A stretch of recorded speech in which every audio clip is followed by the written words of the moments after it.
There are doors in your life you do not realize you are walking through.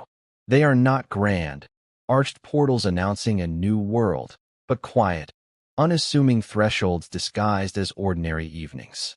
You cross them without fanfare, and it is only much, much later, when you look back, that you see the frame you passed through and understand that everything on the other side was irrevocably different.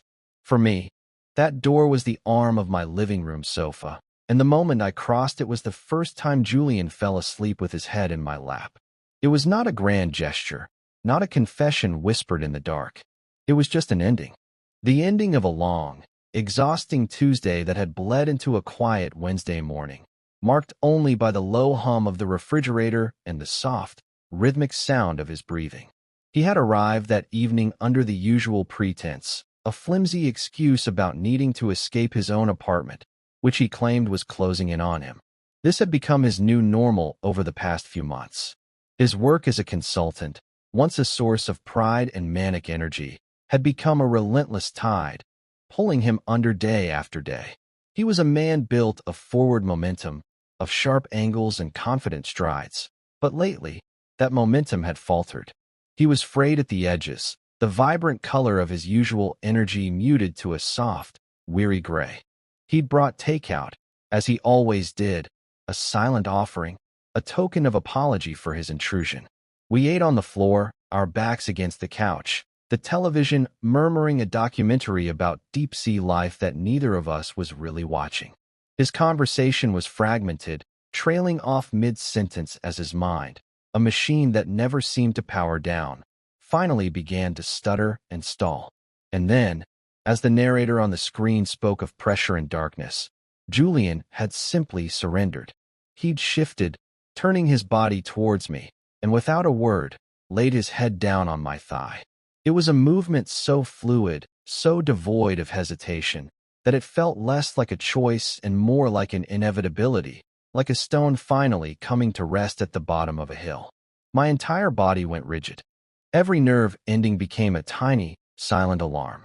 I was a photographer by trade, a life spent in observation, in cataloging the minute details of light and shadow, of texture and form. My world was one of careful distance, of capturing moments without disturbing them. But now, the moment was not through a lens. It was a living, breathing weight against my own body. I could feel the warmth of him through the denim of my jeans, the soft resistance of his hair against my palm where my hand had frozen, hovering in midair. I remember thinking, with a clarity that was almost painful, that this was a boundary being redrawn, not erased, but meticulously, carefully moved, like a surveyor shifting a stake in the ground by a few critical inches. Our friendship had always been a structure of its own, a piece of architecture I knew intimately. I understood its load-bearing walls, its familiar rooms, the windows that let in just enough light. It was a space built on the solid foundation of shared history and unspoken understanding. Julian was the energy that filled the rooms, the loud music, the open windows letting in the storm. I was the quiet framework, the calm center that held when the winds blew. But this gesture, this simple, trusting weight of his head in my lap, felt like a new door had been cut into a wall I had long considered permanent.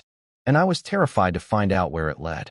I sat there for hours, long after the television had flickered to black, my muscles aching from the stillness, just listening to him breathe, feeling the rise and fall of his chest. It felt like holding something impossibly fragile and impossibly precious. I was the guardian of his exhaustion, the silent witness to his surrender, and in that quiet, shadowed living room, a question began to form in the deepest part of my mind, a question I was not yet brave enough to ask. What, exactly, were we becoming? To understand the weight of that night, you have to understand the blueprint of our friendship. Julian and I were an unlikely pairing from the start. We met in a mandatory collegiate literature seminar, a class that felt like a form of mild torture to him and a sanctuary to me. He was all kinetic energy and easy charm, a business major who saw the world as a series of problems to be solved, networks to be built, and goals to be achieved. He sat in the back of the lecture hall, laptop open, probably managing a dozen different projects while the professor droned on about postmodernism. I sat in the front, my notebook filled with sketches and observations, analyzing the professor's language as much as the text we were assigned. I saw the world as a composition, a series of images waiting to be framed. He was motion, I was stillness. He was sound, I was silence. Our friendship began not with a spark, but with a slow, steady burn of proximity. He started asking me for my notes, a request I found amusing given my notes were 90% doodles and 10% cryptic phrases. But he was persistent. He'd offer to buy me coffee in exchange, and those coffee sessions became lunches, and the lunches bled into late-night study sessions at the library. He was fascinated by the way I saw things, the way I could find beauty in the cracked pavement or the pattern of rust on a railing. He called me his human perspective filter.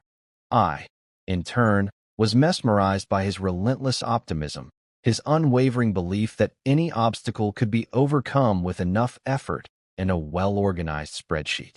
He pulled me out of my shell, coaxing me to parties and introducing me to people with a proud, proprietary air, as if I were a rare discovery he'd made.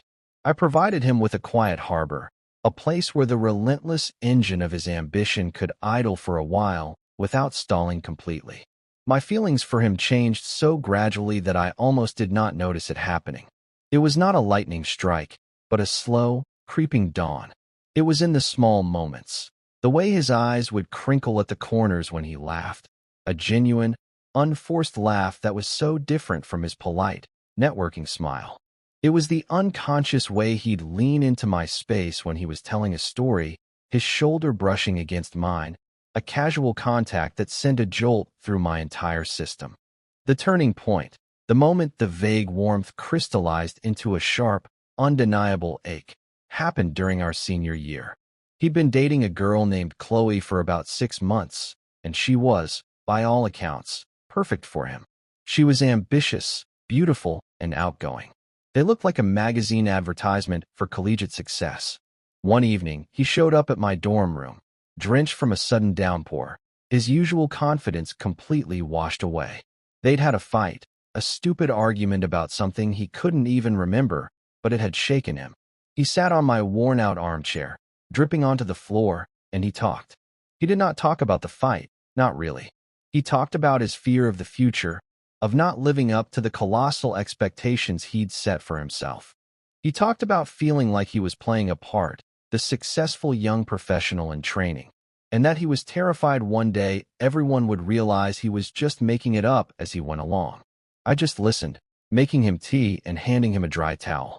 He never shed a tear, but his voice was thin and brittle, like glass on the verge of shattering. And as I watched him, saw the raw vulnerability beneath the polished exterior he showed the world, I felt a wave of something so fiercely protective, so deeply tender, that it stole the air from my lungs. It was not just friendship. It was a profound, terrifying, and utterly hopeless love. Hopeless because he was Julian, my straight best friend, who was in love with his perfect girlfriend. And so, I did what I had always done. I built a wall around that feeling, a quiet, hidden room inside myself where I stored it away. I became its silent custodian, guarding a secret I knew would shatter the most important relationship in my life if it ever saw the light of day. Our friendship was too precious a structure to risk demolishing for a door he would never want to open. The years after college only solidified that dynamic. We moved to the same city, our apartments a 20-minute walk from each other.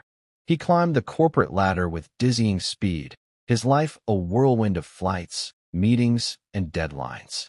I built a quiet life for myself, taking on freelance photography gigs, slowly making a name for myself with my stark, atmospheric shots of urban decay and renewal.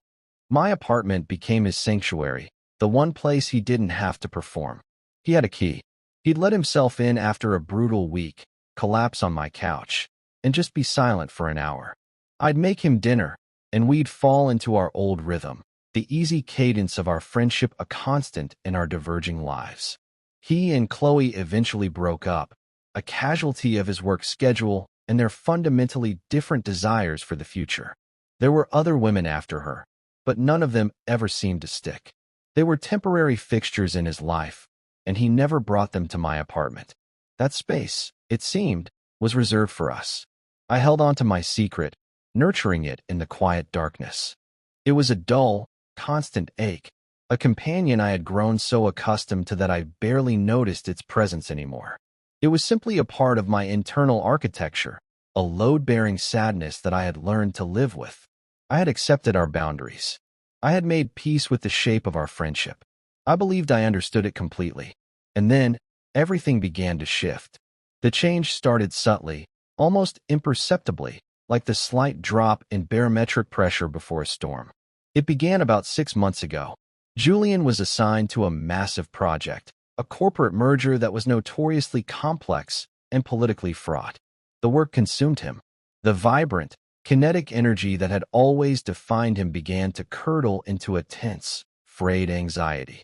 The late-night texts became more frequent, not about anything in particular, just random thoughts, links to articles, a single word, awake. The casual drop-ins at my apartment, once a weekly occurrence, became a near-daily ritual. He stopped making excuses. He'd just appear at my door, his tie loosened, his eyes shadowed with a fatigue that seemed to have settled deep into his bones. He looked like a photograph that had been left in the developing solution for too long, the edges blurring, the contrasts fading into a uniform, exhausted gray. He talked less about work, more about the silence of his own apartment. He complained that the walls felt too thin, that the hum of his own high-end refrigerator sounded accusatory. His home, once his pristine bachelor pad, a testament to his success, had become a cell. "It's too quiet there," he said one night, staring into the middle distance. "Or maybe it's too loud. I can't tell. All I know is I can hear myself thinking, and I really wish I couldn't." I understood what he meant. My own apartment was quiet, but it was a chosen silence, a curated stillness that I filled with music and the soft click of my camera shutter. His was an empty silence, an absence. It was the sound of a life that was full of everything but genuine connection. He was surrounded by people all day, colleagues, clients, competitors, but he was profoundly, achingly lonely. He started bringing his work with him, setting up his laptop at my small dining table while I edited photos at my desk across the room. We would work for hours in a comfortable, shared silence. The only sounds the tapping of his keyboard and the soft clicks of my mouse. It was a strange form of domesticity, a pantomime of a shared life. We weren't just friends hanging out, we were cohabitating. The lines were blurring. He started leaving things at my place. A toothbrush, a spare shirt, his favorite coffee mug. He never asked. The objects just appeared, like little anchors he was dropping to moor himself to my space, to my quiet, predictable world. I never commented on it. To acknowledge the toothbrush in my bathroom would be to acknowledge the change, to give it a name, and I was not ready for that. I was a cartographer of our friendship, and the landscape was shifting beneath my feet. I was desperately trying to redraw the map without admitting that the continent itself was moving. The first time he stayed the night, it was accidental. We'd been watching an old movie, and he drifted off on the couch, his laptop still open on the coffee table. When the credits rolled, I gently shook his shoulder. He startled awake, his eyes wide and disoriented, like a diver surfacing too quickly. "What time is it?" he mumbled, his voice thick with sleep. It was after 2 in the morning. He sighed, a sound of profound weariness, and scrubbed his hands over his face. I should go, but he made no move to get up. He just sat there, slumped against the cushions, the energy required to stand and walk 20 minutes home seeming like an insurmountable mountain. "You can just stay," I heard myself say, the words leaving my mouth before I had fully processed them. "The couch is comfortable enough." He looked at me, his gaze searching, and for a fleeting second, I saw something in his eyes I couldn't name. It was not just gratitude. It was something more vulnerable, something that looked almost like relief. "Yeah," he asked, his voice barely a whisper. "Okay." And he simply laid back down, pulling the throw blanket from the back of the couch over himself. I turned off the lights and went to my own room, my heart hammering against my ribs. I lay in my bed, listening to the unfamiliar sound of another person breathing in my home, and I knew, with a certainty that was both thrilling and terrifying, that a critical line had just been crossed. The surveyor had not just moved the stake. He had redrawn the entire property line. That one accidental night became the blueprint for a new ritual. It was never spoken of, never planned. But 2 or 3 nights a week, Julian would end up asleep on my couch. The pretense of him going home grew thinner and thinner until it disappeared altogether. He would arrive, we would eat, we would exist in our shared silence, and eventually, his exhaustion would claim him. I would cover him with the blanket, turn off the lights, and retreat to my room. It became our unspoken routine, a silent agreement that his apartment was no longer a place he could find rest. My home had become his. The anxiety this stirred in me was a constant, low-grade hum. Every evening was a delicate performance. I had to be the calm, accommodating friend, the unwavering pillar of support, while inside, I was a maelstrom of hope and fear. Every gesture, every word, every shared silence was a text I was desperately trying to decipher. When he'd stretch and his hand would brush against my arm, was it accidental? When he'd smile at me over his laptop, a small, tired, genuine smile, what did it mean? I became a frantic semiotician, searching for meaning in a language that was likely meaningless. He was tired. He was stressed. He needed a friend. That was the logical explanation, the one my rational mind clung to. But the part of me that had loved him in secret for a decade, the part one kept locked away, was a hopeful traitor. It whispered that this was something more. It saw intention in his exhaustion, a deeper need in his proximity. It was a dangerous, seductive thought, and I tried my best to ignore it. The couch was the clear, physical boundary. He was there, in the living room. I was here in my bedroom. There was a wall, a closed door, a tangible distance between us. It was a fragile but essential barrier that allowed me to maintain the illusion of control. But then, one night, he breached it. I was woken from a deep sleep by a sound from the living room, a soft, choked gasp. I lay still, my heart instantly pounding, and listened. I heard him shift on the couch, a rustle of fabric, and then a low groan. It was a sound of genuine distress.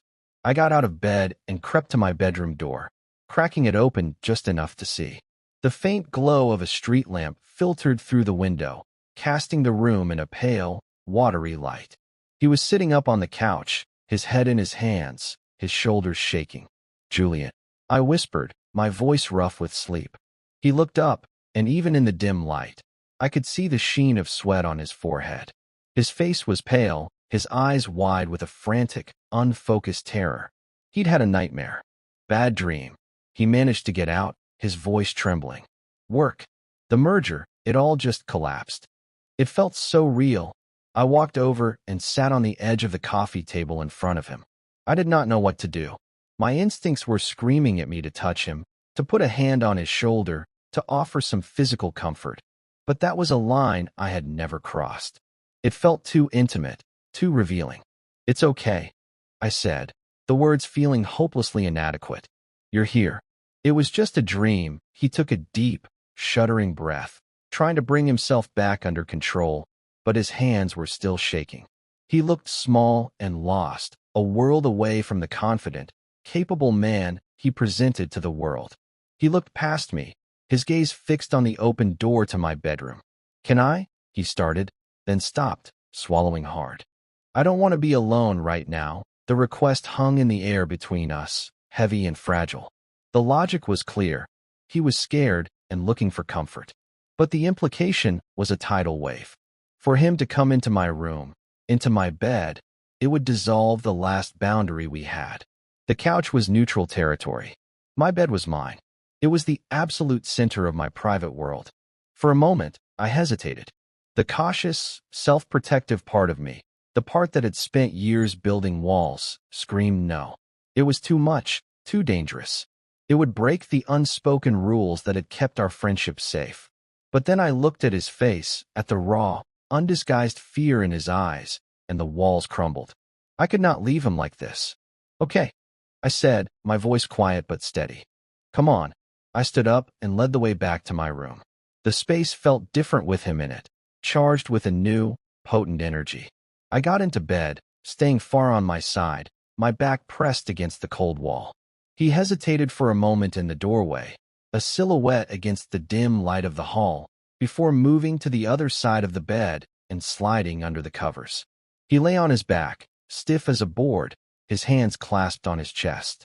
The space between us felt like a chasm, miles wide, but I was so intensely aware of his presence that it was almost difficult to breathe.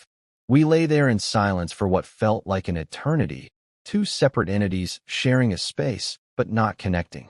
I could feel the tension radiating from him, the lingering adrenaline of his nightmare. Finally, I heard him exhale a long, slow sigh of defeat. "Leo," he whispered into the darkness. "Yeah, I'm sorry. This is weird. I shouldn't have asked." "It's not weird," I lied, my own heart racing. "It's fine." Another silence stretched. Then, his voice came again, smaller this time. Would it be okay if I... He didn't finish the sentence. He did not have to. I felt him shift, a tentative movement, and then his arm was around my waist, his body turning towards me. He pulled himself closer, his chest pressing against my back, his face buried in my shoulder. His body was still trembling slightly. My entire world contracted to that single point of contact. The warmth of his body, the solid, reassuring weight of his arm, the soft tickle of his breath against my neck. It was everything I had secretly wanted for a decade, and it was happening under the guise of comforting a friend after a nightmare. The irony was a sharp, painful twist in my gut. I lay there, rigid and unmoving, every muscle tensed. I was terrified that if I breathed, if I moved, if I relaxed into his hold even slightly, I would give myself away. I would betray the years of careful control with a single, involuntary sigh. He must have sensed my stiffness. He started to pull away. "Sorry," he mumbled again. And in that moment, a choice presented itself. I could let him go. I could let the boundary snap back into place, let the distance return. We could pretend this never happened. Or, I could not. I made my decision. I took a deep breath, and I consciously, deliberately, relaxed. I let my muscles soften, let my body sink back into his embrace. I reached up and placed my hand over his on my stomach, a simple, anchoring gesture. It was not romantic. It was not suggestive. It was just an acceptance, an acknowledgement. "You are here. I am here. It is okay." He stilled, and then I felt the tension slowly seep out of him, his body melting against mine. His breathing deepened, evening out into the slow, steady rhythm of sleep. He had found his anchor, and I was adrift in a storm. I did not sleep for the rest of the night. I just lay there, holding my breath, with the man I loved asleep in my arms, and I felt like I was both safer and in more danger than I had ever been in my life. This became the new, unspoken ritual, the final evolution of our arrangement. The couch was abandoned. My bed became our shared space. It was a territory governed by a complex and unwritten treaty. There was always a pretext, however flimsy. He was too tired to go home. He had an early meeting near my apartment. His heater was broken. The excuses became a kind of liturgy, a ritualistic chant we both performed to maintain the fiction that this was a practical arrangement born of convenience. But we both knew it was something else. The physical intimacy of it was a constant, terrifying tightrope walk for me. Some nights, we would sleep on opposite sides of the queen-sized mattress, a careful, demilitarized zone between us. But more often than not, sometime in the deep, quiet hours of the night, one of us would gravitate towards the other. Sometimes it would be him, reaching for me in his sleep, his arm draping over my waist with the same unconscious trust he'd shown that first night. Other times, it would be me, woken by the chill of the space between us, inching closer until my back was flush against his, absorbing his warmth. We never spoke of it in the morning. We would wake up, often tangled together, and a silent, awkward untangling would occur. We'd meticulously avoid eye contact for the first few minutes, busying ourselves with the mundane rituals of morning. I'd make coffee, he'd check his phone, and we would slowly, carefully rebuild the comfortable walls of our platonic friendship around the memory of the night's intimacy. It was a fragile, exhausting process. I felt like I was living two lives. There was Daylight Leo, Julian's easygoing, supportive best friend, who could joke and talk about movies and act completely normal. And then there was Nighttime Leo, the silent guardian of our shared bed, a man so hyper-aware of every breath, every shift in weight, every accidental touch, that he felt he was made of nothing but raw, exposed nerve endings. I became an expert in the geography of his sleep. I knew the way his brow would furrow just before a bad dream. I knew the soft, snuffling sound he made when he was deeply, truly at rest. I learned the exact temperature of his skin, the specific weight and texture of his hand on my hip. These were details of an intimacy I had no right to, pieces of a puzzle I was not supposed to be solving. My photography suffered. I found it hard to focus through the lens, to find the quiet stillness I needed to compose a shot, when my own internal world was so chaotic. My mind was a constant loop of analysis, replaying every moment, every touch, every shared glance, searching for a clue, a sign, a confirmation of what I so desperately wanted to be true. But there was nothing. Julian remained the perfect, unknowing initiator.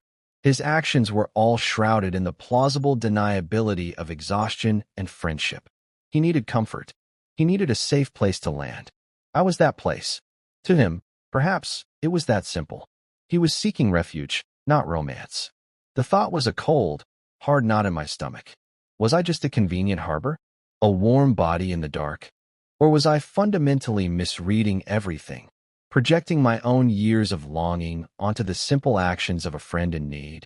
The ambiguity was tearing me apart. The breaking point arrived on a rainy Thursday night. The weather was miserable, a cold, persistent drizzle that seemed to seep into everything. Julian had come over straight from the airport, returning from a 3-day business trip. He looked worse than I had ever seen him. He was pale and hollow-eyed, moving with a slow, deliberate exhaustion, as if his own body felt too heavy for him to carry. He barely spoke as we ate, just pushed food around his plate. He looked defeated. The relentless pressure of his job had finally worn him down to nothing. After dinner, he didn't even make it to the bedroom. He just collapsed onto the couch, pulling the throw blanket over himself and curling into a tight ball. I watched him for a while from my armchair, my heart aching with a familiar, helpless tenderness. The rain drummed against the window pane, a somber, steady rhythm. I let him sleep there for a few hours, hoping the rest would do him some good. Around midnight, I decided to wake him and steer him towards the bed, knowing he'd be sore in the morning if he stayed folded on the small sofa. I knelt in front of him and gently touched his shoulder. "Julian," I said softly, "come on, let's get you to bed." He stirred, his eyes fluttering open. They were hazy and unfocused, clouded with a deep, profound weariness. He looked at me, but I wasn't sure he was really seeing me. He looked like he was seeing a concept, an idea of safety. "Leo," he murmured, his voice a rough whisper. He reached out, his hand finding my cheek. His thumb stroked my skin, a slow, deliberate gesture that was entirely different from any of our previous, accidental touches. This was not unconscious. This was intentional. My breath caught in my throat. The entire world seemed to shrink down to the feeling of his calloused thumb against my skin. The rain, the hum of the city, everything faded away. There was only this. He pulled me closer, his eyes searching mine in the dim light. The question I had been asking myself for months was suddenly there, reflected in his gaze. He was asking it, too. His expression was not one of friendship. It was something more complex, a mixture of exhaustion, confusion, and a deep, undeniable yearning that mirrored my own. "Would it be okay?" he whispered, his voice so quiet it was almost lost in the sound of the rain. He did not specify what it was. He did not have to. We both knew. He was asking for permission to cross the final, most significant threshold. He was asking me to let him demolish the last remaining wall between us. My mind screamed 1,000 warnings. This could ruin everything. This could be a mistake born of exhaustion and loneliness. This could shatter our friendship into 1,000,000 irreparable pieces. But my heart, the part of me that had been waiting for this moment for a decade, had a much simpler answer. I did not speak. I couldn't. Words felt too clumsy, too heavy for the delicate fragility of the moment. Instead, I just nodded. A single, small, almost imperceptible movement. But it was enough. It was all the permission he needed. He leaned forward, closing the small gap between us, and he kissed me. It was not a passionate, demanding kiss like the ones in movies. It was impossibly soft, tentative, and deeply uncertain. It was a question, not a statement. It was the taste of rain and exhaustion and something that felt achingly like relief. His lips were chapped, and he was trembling slightly, or maybe I was. I brought my hand up to the back of his neck, my fingers tangling in his hair, holding him there, telling him without words that this was real, that I was not going to pull away. It was a kiss that lasted only a few seconds, but it felt like it redrew the entire map of my world. When he pulled back, he rested his forehead against mine. His eyes were closed. "Okay," he breathed out, a single word that sounded like both a discovery and a confession. And in the quiet of my rainy living room, I finally understood. We had just walked through that final, unassuming door, and I knew, with absolute certainty, that nothing would ever be the same again. The morning after was a study in silence. But it was a new kind of silence, not the comfortable, lived-in quiet we were used to, but a brittle, high-tension silence, stretched thin and threatening to snap. The air in the apartment felt thick, charged with the unspoken significance of what had happened. We woke up in my bed, as had become our norm, but this time the space between us felt like a minefield. The casual, accidental touches of previous mornings were gone, replaced by a careful, deliberate distance.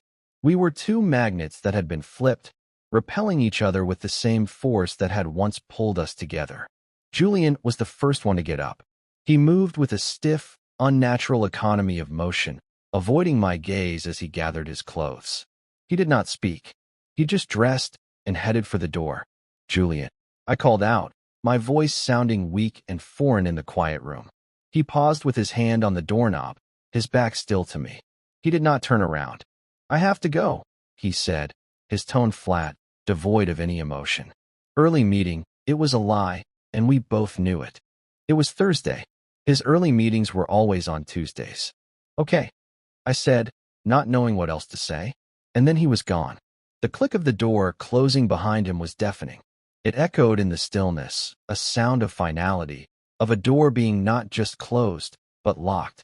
I lay there for a long time, staring at the ceiling, trying to process the whiplash of the last 12 hours. I had gone from the peak of a decade of longing to this icy, desolate valley of uncertainty. The kiss had felt like a beginning, a confession, but his retreat, his silent, panicked flight, felt like a retraction, an apology, a mistake. The next few days were excruciating. He did not text. He did not call. He did not show up at my door. The silence from his end was absolute, a void that I filled with my own spiraling anxieties. I replayed the kiss over and over in my mind, analyzing it from every possible angle, like a photographer examining a negative for flaws. Was it just the rain, the exhaustion? Had I taken advantage of his vulnerability? Had he woken up the next morning filled with regret, disgusted with himself and with me? The thought was a physical pain, a sharp, twisting sensation in my chest. I had spent so many years carefully protecting our friendship, building my fortress of self-control, and I had let it all crumble for one moment of hope. And now, it seemed my greatest fear had come true. I had risked everything, and I had lost. The silence stretched for a week. My apartment, which had been his sanctuary, our shared space, felt cavernous and empty. The indention his head had left on the pillow next to mine seemed to mock me. The coffee mug he favored sat on the shelf, an accusation. Every corner of my home was a reminder of what I had lost, of the comfortable intimacy that had been replaced by this gaping, silent wound. I knew I couldn't let it go on. The ambiguity was worse than a definitive rejection. I needed to know. I needed to hear it from him, even if the words were going to destroy me. I needed him to look me in the eye and tell me it was a mistake so that I could begin the long, arduous process of grieving our friendship and moving on. So, on the 8th day of his silence, I walked to his apartment. It felt like walking to my own execution. I stood outside his door for a full 5 minutes, my heart hammering against my ribs, my hand hovering over the buzzer. I was terrified, but the fear of not knowing was, in the end, greater than the fear of what I might find out. I took a deep breath and pressed the button. He opened the door after a long moment. He looked terrible.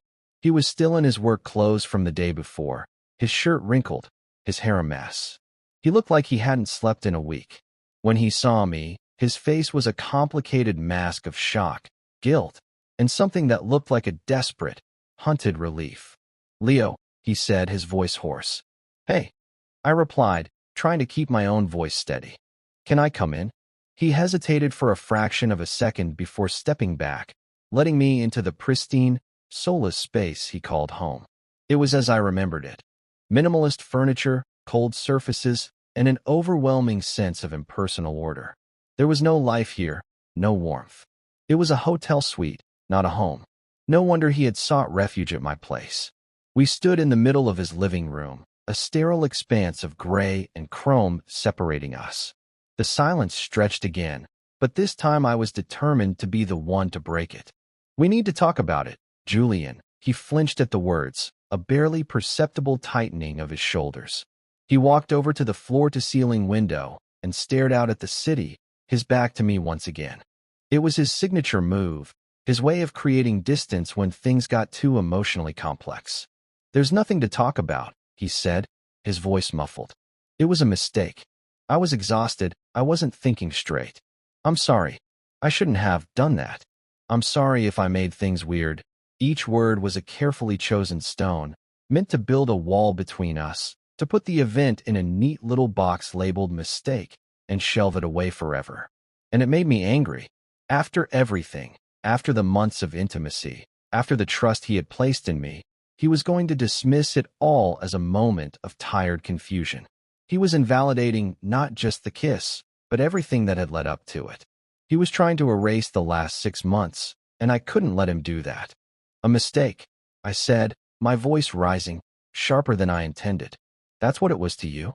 You spend months practically living at my place. You fall asleep in my arms every night. You look at me the way you looked at me, and you kiss me.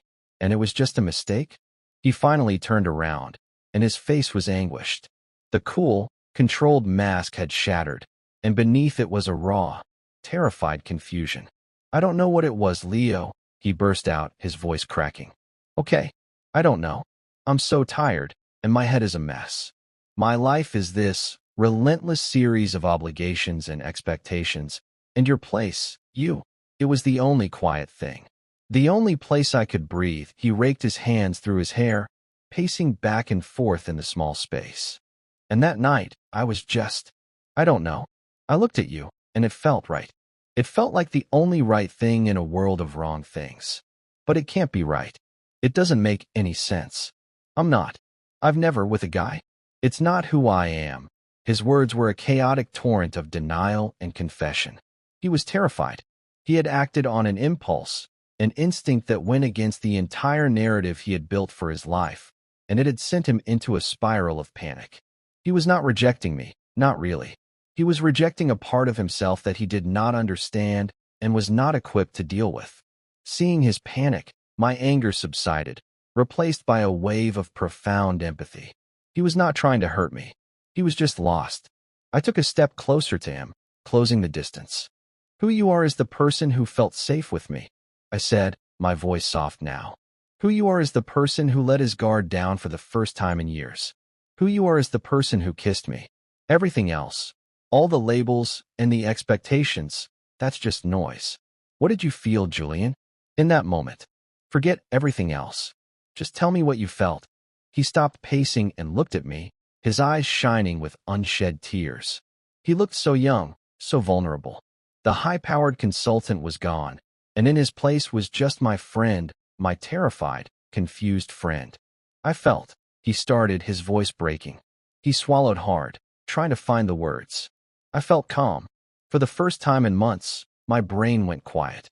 And I felt home." The word hung in the air, a simple, devastating confession. Home. He hadn't said he was in love. He hadn't said he was attracted to me. He had said something far more profound, far more elemental. I had become his home. The kiss was not a mistake. It was an instinct, an act of a man desperately trying to find his way back to the one place he felt he belonged. And in his panic, he had run from the very place he was seeking. The silence that followed his confession was different. It was not empty or tense. It was full. It was a space for his words to land, for us to finally understand the truth of what had been happening between us for months. He had not just been seeking refuge from his life. He had been seeking refuge in me. I closed the remaining distance between us and did what I had wanted to do in my living room a week ago. I pulled him into a hug. He was stiff at first, his body rigid with surprise and uncertainty. But then, with a ragged sob he had clearly been holding back for days, he collapsed against me. He wrapped his arms around me, holding on with a desperate strength, and he cried. He cried for the exhaustion, for the loneliness, for the terrifying confusion of it all. And I just held him, my hand stroking the back of his head, letting him break, letting him be messy and scared and human in the safety of my arms. I did not offer platitudes or easy answers. I just offered him my presence, my stillness. I was his anchor, and the storm was finally breaking. We stood there for a long time, in the middle of his cold, empty apartment, and I felt the last of the walls between us, the ones made of fear and denial, finally dissolve into dust. We were no longer on opposite sides of a line. We were in a new territory altogether, a place we would have to navigate together without a map. But for the first time, it did not feel terrifying. It felt like a beginning. The days that followed were quiet and tentative. We were learning a new language, a new way of being with each other. The old, easy camaraderie of our friendship was gone, but in its place was something deeper, more honest, and infinitely more fragile. Julian did not stay at his apartment. He came home with me that day, and he did not leave. We moved his things over in small, unspoken increments. A box of books one day, a suitcase of clothes the next.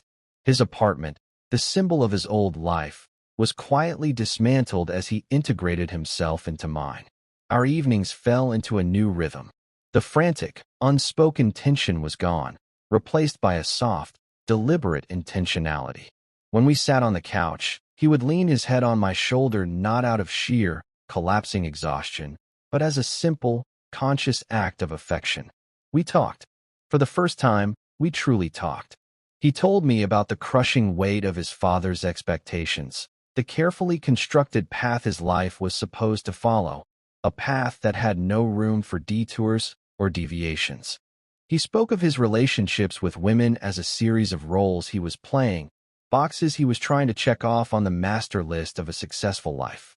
He had never allowed himself to question what he actually wanted, who he actually was, beneath the layers of ambition and responsibility.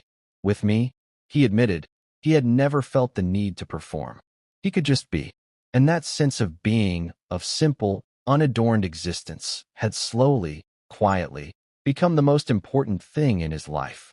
He had fallen in love not with an idea of me, but with the peace he felt when he was with me. I, in turn, finally confessed the depth and breadth of my own feelings.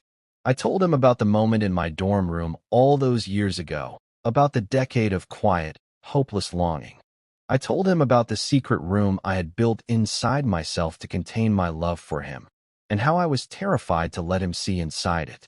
As I spoke, he just listened, his eyes never leaving mine, his hand holding mine, his thumb stroking my knuckles. When I was finished, my confession laid bare between us. He brought my hand to his lips and kissed it. "I'm sorry," he whispered. "I'm so sorry I made you carry that alone for so long." It was not an apology for who he was, but an acknowledgement of my pain, and it was the most healing thing he could have possibly said. Our physical relationship unfolded with the same slow, gentle pace. It was a journey of discovery for both of us. Every touch was deliberate, every kiss a conversation. In the safety of my bed, which was now unequivocally our bed, we explored this new landscape. It was tender and sometimes awkward, filled with soft questions and hesitant explorations. It was not the explosive passion of a sudden romance, but the quiet, profound intimacy of two souls who had finally found their way home to each other. We were learning to heal in the beautiful, honest silence we had learned to create together. I began to take photos again, but my focus had shifted. I was no longer interested in the stark beauty of lonely places. Instead, I found myself capturing the small moments of our shared life. The way the morning light hit the coffee mugs on the counter, the rumpled sheets of our bed, the quiet contentment on Julian's face as he read on the couch. My art was no longer about finding beauty in emptiness, but about documenting the quiet miracle of being full. One Saturday morning, months later, I woke up to the smell of coffee. I opened my eyes and saw Julian standing by the window, holding two mugs, looking out at the city. The sun was streaming in, catching the dust motes dancing in the air, illuminating him in a way that made my breath catch. He was no longer frayed or exhausted. The deep-set shadows under his eyes were gone, replaced by a calm, settled contentment. He had quit his high-pressure consulting job a month before, a decision that had terrified and liberated him in equal measure. He was taking some time off, figuring out what he wanted to do next, a prospect that was no longer daunting, but full of possibility. He turned and saw me watching him, and a slow, easy smile spread across his face. It was his real smile, the one that reached his eyes. "Morning," he said, his voice warm and soft. He walked over and handed me a mug. "I was just thinking," he said, sitting on the edge of the bed. "About doors." I looked at him, intrigued. "The ones you don't see," he continued. "I feel like my whole life was a series of hallways, just trying to get to the next designated room.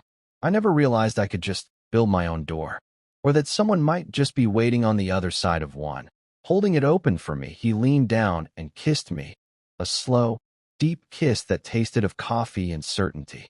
It was no longer a question, but an answer, a statement. This is where I belong. This is home. We never know the true weight of a single moment until it is in the past. We cannot see the architecture of our own lives while we are busy living within the rooms. We walk through doorways every day, unaware of the profound shifts they represent. A friendship can be a house, a sturdy, reliable structure that provides shelter for years. You can come to know its every corner, its every creak and groan. You believe its layout is permanent, its walls immovable. But sometimes, a person is not just a house. Sometimes, they are a home. And a home is not built of walls and doors, but of something far more fragile and far more resilient.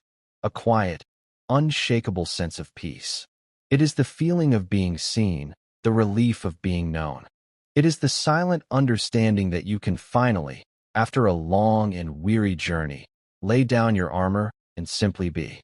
It is the profound and simple grace of another person's presence becoming the safest place you have ever known.